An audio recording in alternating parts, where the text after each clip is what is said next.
welcome to this week's GeekStorm. Happy Kokomo Con Eve! That's right, this is the day before Kokomo Con. And guess who's not here today? Sean Hilton, because he is out promoting the heck out of it.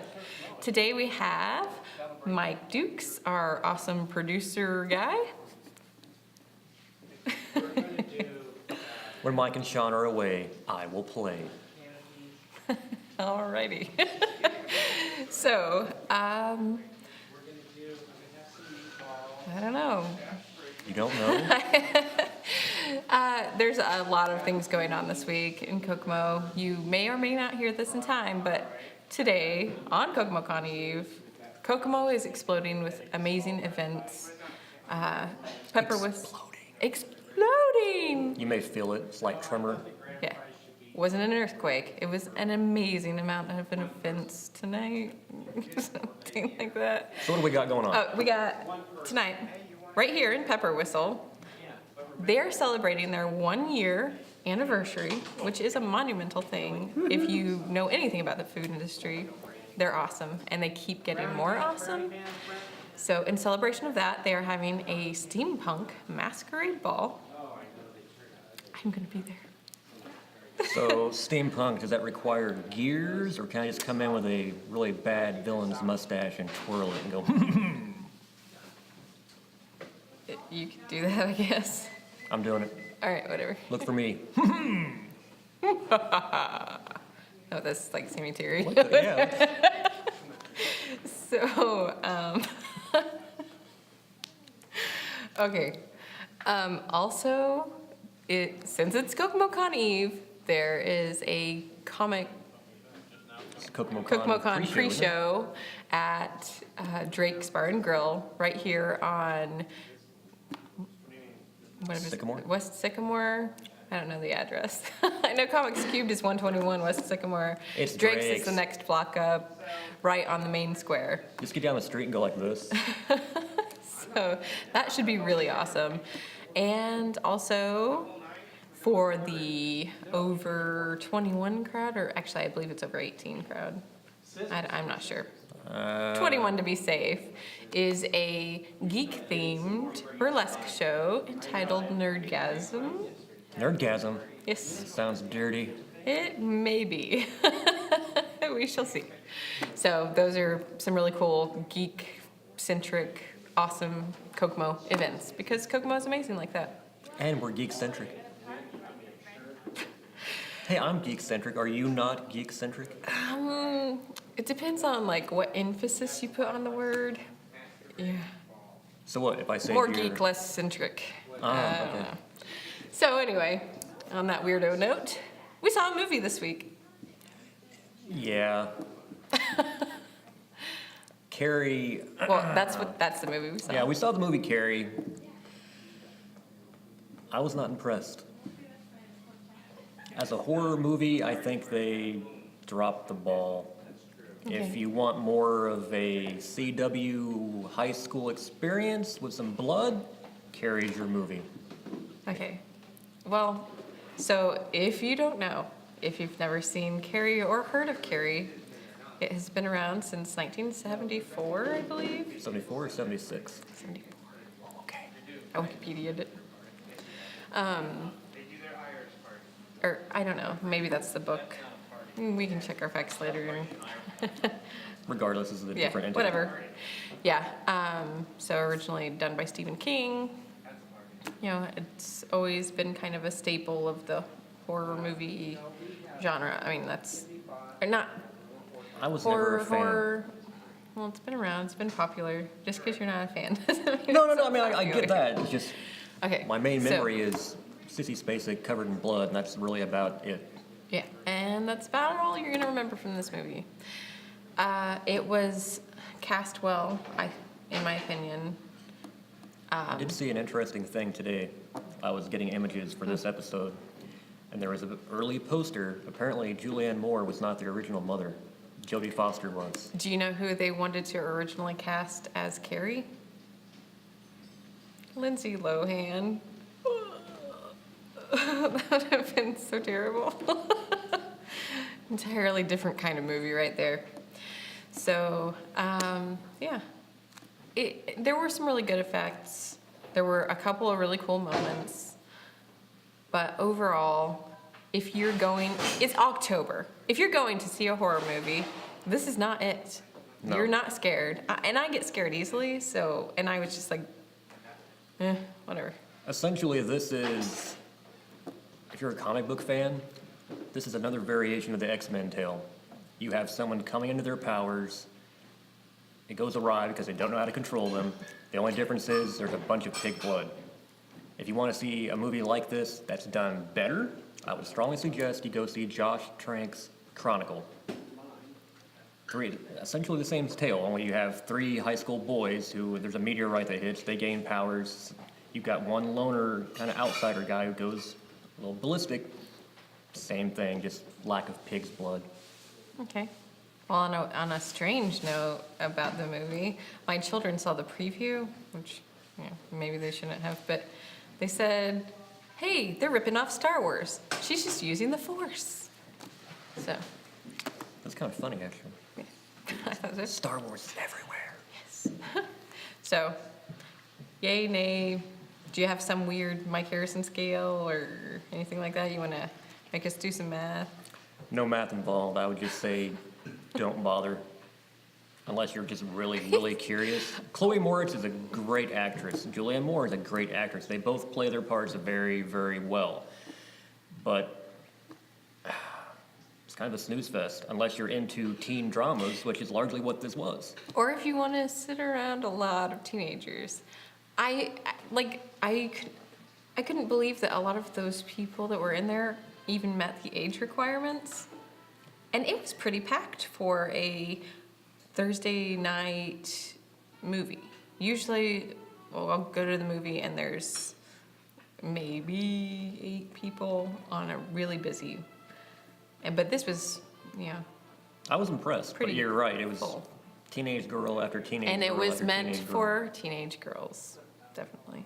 It got a Rotten Tomatoes of like 44 point something %. So. I mean, maybe that was the demographic they were going for. As a guy, it didn't appeal to me at all. Yeah. Okay. We'll get it. It's all right. Not the worst movie I've ever seen, but I wouldn't pay to see it again. Okay. So what? I heard that you're going to review something awesome. What?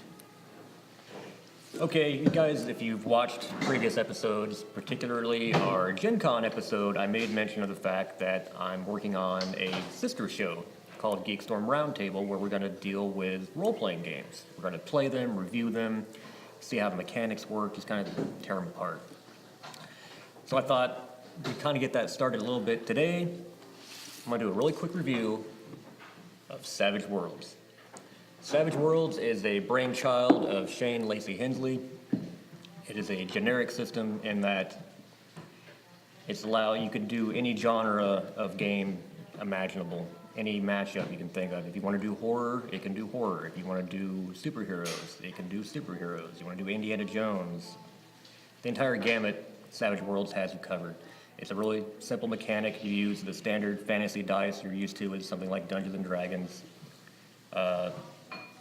Skill rolls would be a single die for whatever skill or trait you're using, and then what's called a wild die, which is kind of what makes your character, separates them from the low man, the everyman.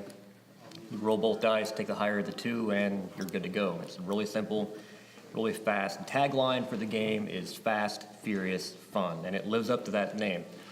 If you're somebody who, like me, I've noticed as years go on, because I am an old man, if you have a job, if you have kids, if you have a family, you don't have a lot of time to craft these elaborate tales, adventures every week. Savage Worlds is designed for that kind of person. There's no real prep required. Monsters, adversaries can be made up on the fly, and you're good to go. 9 times out of 10, I have no clue what I'm going to do on a Saturday night for my game group until I sit down, and then I just let it flow out. That didn't sound good. Nope. Okay. It's okay. Keep going. All right then. But Something we've done is we put together a little thing. I was showing April here how to play the game, and she got a little mean. So take a look.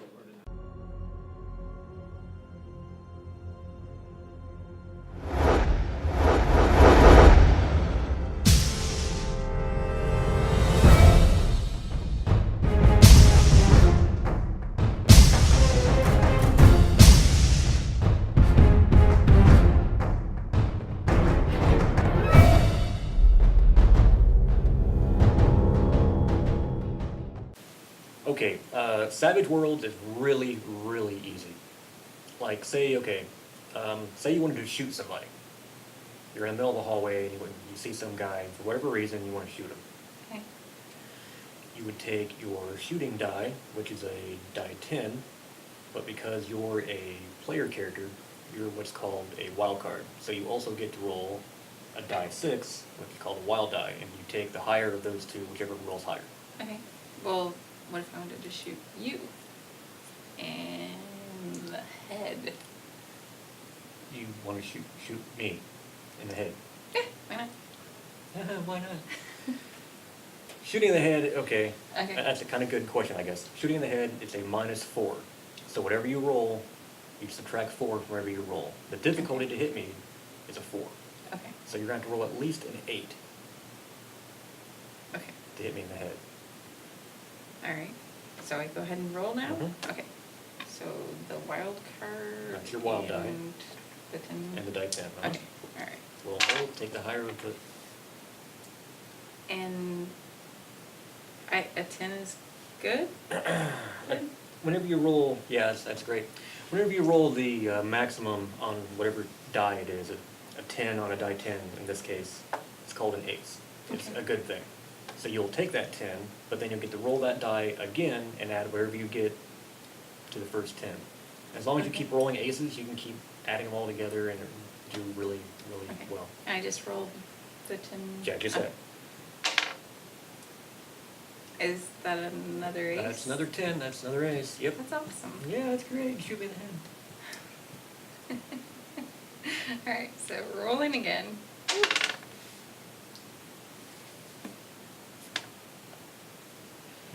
It's 30. That's 30. I think you hit. Okay.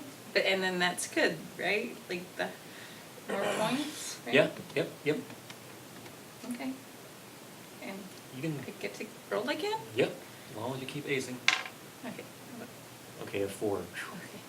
I mean, What? yeah, so 34. The Okay. difficulty to hit was a 4. You're at -4 shooting at the head, so you got a total Right. of 30. Okay. Well above the 4 that you needed. Whenever you get 4 above the difficulty, or your target number, it's called a raise. So you got a raise. You've hit me in the head. Yes. Don't get so excited. You hit me in the head. So the damage on your gun is 2 die 6, so you'll have 2 of those. And then you got a raise, so that adds 1 more die 6. So you can go ahead and roll that one Okay. along with it. And then because you shot me in the head, that adds an automatic 4 to your damage. So right now you've already done 4 points of damage, plus whatever you get. Hopefully you don't roll well, because I really don't want to die. It's a lot of math. Okay, let's see. Come on, dice. Is that good?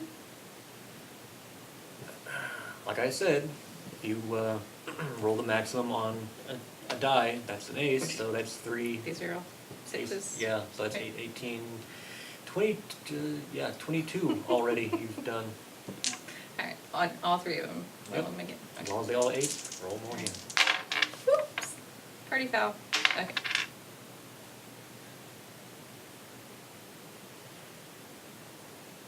Okay, so 22, this is a 4, it's 26, and you got 2 more aces, so 26 and 12, that's 38 altogether right now. I get to roll those 2 again. Well, what did I need to have? The more damage you do, the better.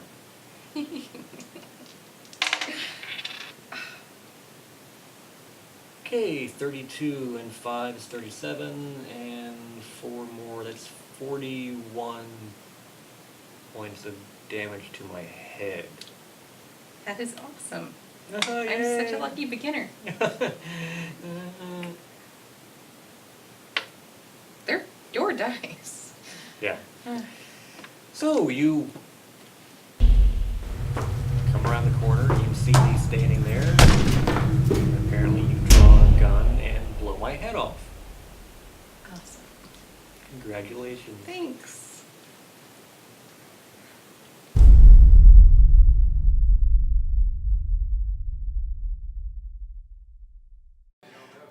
And there you have it. April is mean. She likes to blow my head off. No comment. You see that? Just laughter and smiles. Oh, I'm so evil and demonic. But if you've never tried Savage Worlds, I would definitely give it a go. And the book is, I think, $10. One of the cheapest ones out there, but for what you get, hours and hours and hours, years of fun and adventure. Okay, so basically what you're saying is it's an affordable, time-friendly, versatile game that most people can get into and, have a good time with. I've long been looking for, because when you have role-playing games, you're doing the same thing no matter what game you're playing. You're playing a role in a certain type of setting. But because you have different games, you have different mechanics to do things. It gets kind of tiresome if you're having to switch game systems constantly for the different kinds of games you want to play. Like Sony. I mean, if you want, what the Sony? I mean, if you want to Game go, systems. if you want to go from White Wolf's Vampire the Requiem to Call of Cthulhu, those are two entirely different games. I've always been looking for one game system that could kind of cover everything, so my group wouldn't have to be relearning rule systems constantly, and this comes really close. Right. And those books are normally like $25, aren't they? So $10. If not more. Yeah. Awesome. Okay. So what have you got there? You don't know how the show works. We got to stop and say, in the world of comics. I don't know how the show works. I put the graphics up. I don't know how the show works. Shush. Whatever. Anyway, so April, what do you have in the way of comics? in the way or in the world? In the world, of of comics.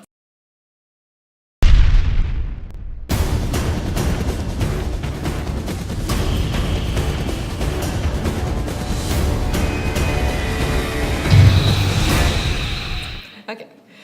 I read 3 books this week. Hawkeye, Marvel. Kind of in the middle of the game here. I normally try to pick first releases, but Sean recommended this one. He said it was good. I'll have to read some more I've read the first issue and it was very good. Okay, this particular one I just didn't really care for. It Why? was just hard to push through. Not very much action. It was a funeral through most of it. Just kind of boring. Almost like the first issue, there was no, big super villain. I think the whole point of the Hawkeye book is not so much having him go against super villains and whatnot, but to show him he's just a guy with a bow.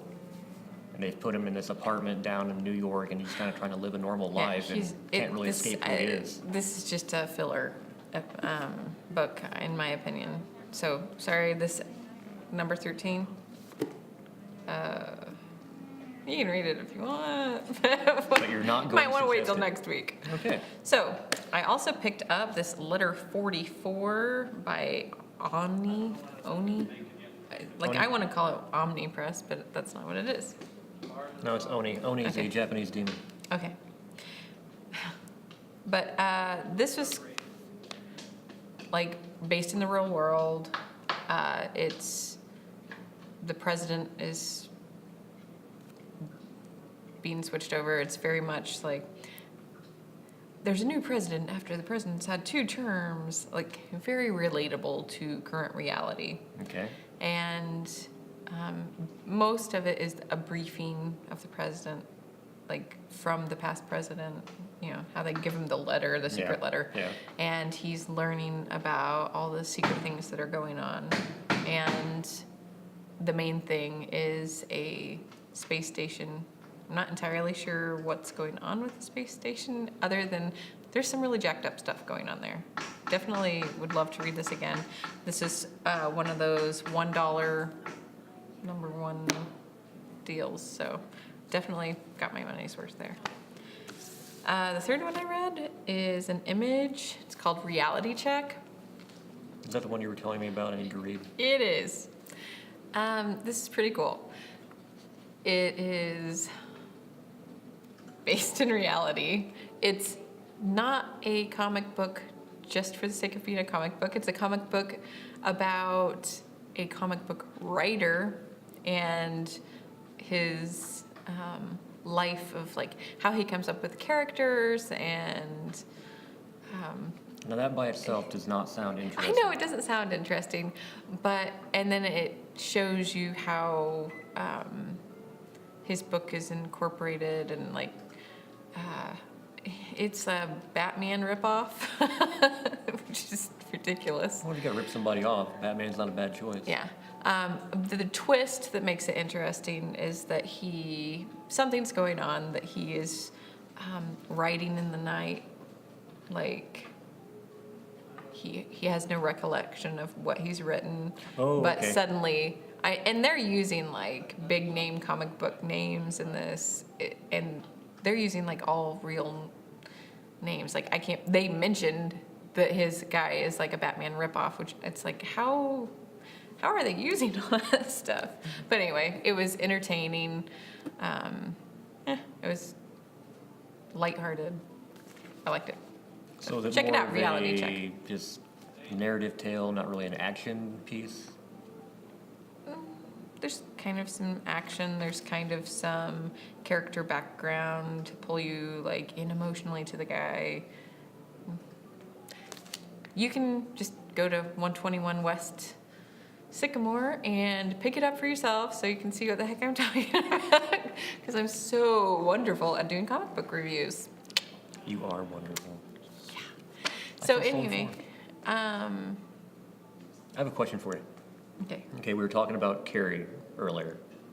She's got funky powers, and Oh yeah. so if you had Carrie's powers, which she has like a telekinesis kind of thing, what would you do?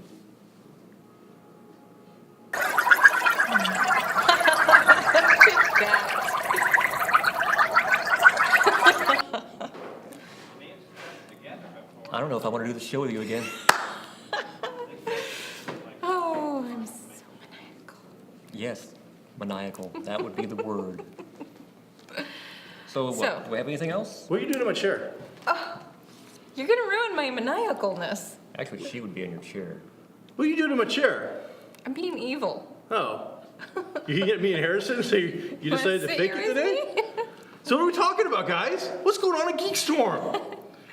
We read some comics. we How was saw the a book. comics? That Hawkeye, man, that's a good book. Happy Kokomo Eve. Thank you. I appreciate it. It's Kokomo Eve. You look so dapper in your... What the hell is that? It's his birthday suit. Happy birthday! So, how's Savage Worlds? Not shabby at all. Good. Shane Hensley still making all the money in the world? He's Hi, making Shane. all the money in the world. I love that guy. He is so cool. So, how was the movie? Oh, you're gonna have to watch the show. Okay. Well, guys, hey, thanks for holding this down for me while I run the Kokomo Con. I'm gonna go check out some pepper whistles for once and get some dinner. But hey, All right. thanks everybody for checking out GeekStorm. I just ended, Anthony. It's over now. Thanks, guys. Hope to see you at the Kokomo Con on Saturday. It's been awesome. Bye, Sean. Bye, I guess. So next week, you can look forward to seeing some footage from the Kokomo Con. We'll be there. So will Wonder Woman. Yeah, look for Wonder Woman and look for the bald guy chasing her with a camera. All right, so that's been GeekStorm. I'm April Thatcher. I'm Mike Dukes. Have a great day.